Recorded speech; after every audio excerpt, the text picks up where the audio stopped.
As before we all freeze to death, it's very cold out here. You can tell it's September. Frustrating day, obviously, and I suppose Essex will be reasonably happy to have added 111 last 2 wickets.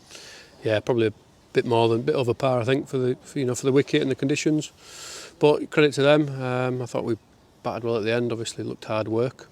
Thought Youngie played beautifully and Procky there at the end. So, yeah, we've got a bit of a fight on our hands tomorrow.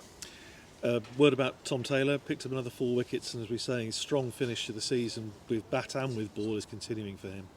It is, yeah. We know it's in there with Tom, like we said down at Somerset, with bat and ball, and we know that over time that will come, and hopefully he can start putting both together. If we can put both together, then we've got a very fine cricketer on our hands.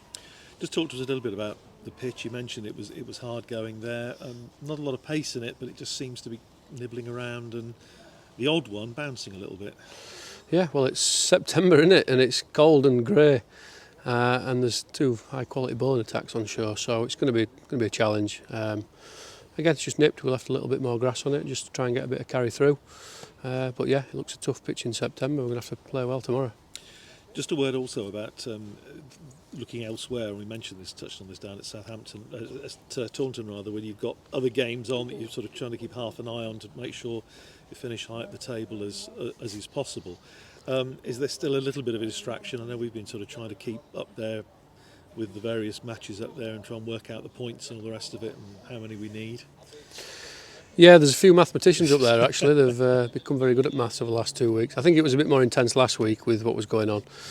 This week we're kind of just trying to focus on doing what we can in this game and see what happens at the end of it. There's a lot of talk about structure, there's a lot of talk about which way it's going to go, whether it's going to be 10 teams, whether it's going to be 6 teams, how it's going to look. So, but ultimately, at the end of the day, you just have to kind of control what you can control, and the rest will work itself out. But we've just tried to focus on this game this week. And the hand warmers that I think have been in the bag since the end of April may have to come out tomorrow. Well, they've been out this week actually. They've been out first 2 days so far, even in warm-ups and even when we are not playing.